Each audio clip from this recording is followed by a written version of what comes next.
नमस्ते मुलांनो. नमस्ते. शिष्यवृत्तीच्या इंग्रजी सरावामध्ये तुमचं खूप खूप स्वागत आहे.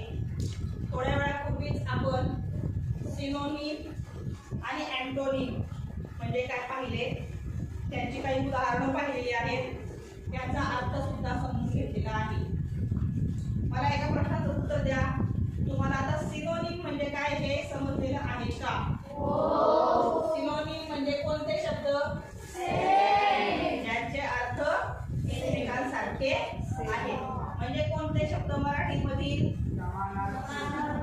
वर्णे. सिनोनिम्स म्हणजे कोणते शब्द? त्यासाठी त्यासारखाच एक प्रश्न घेतलेला आहे.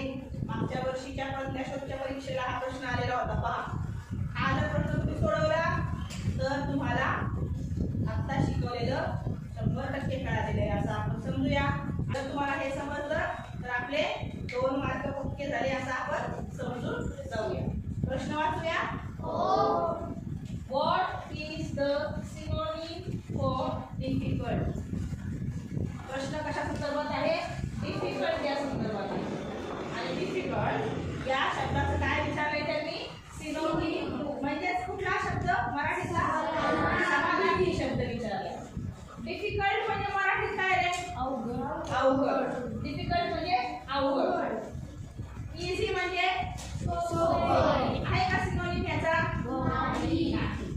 चॅलेंजिंग. चॅलेंजिंग म्हणजे काय? एखादी गोष्ट खूप चॅलेंजिंग आहे, आपल्याला ती गोष्ट करणं कठीण जाते जेव्हा आपल्याला, त्याला आपण म्हणतो चॅलेंजिंग.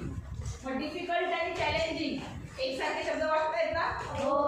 वाटतात की नाही? की पुढच्या वर्षी शिष्यवृत्तीमध्ये नंबर मिळवणे हे आमच्यासाठी कसं आहे? डिफिकल्ट आहे. हे आमच्यासाठी कसं आहे? चॅलेंजिंग आहे. आलं का लक्षात? तिसरा पर्याय सिंपल. सिंपल म्हणजे मराठीमध्ये सोपे, अतिशय साधं. सिंपल म्हणजे काय? सोपं किंवा अतिशय साधं, सहज. आणि चौथा पर्याय आहे स्ट्रेट फॉरवर्ड.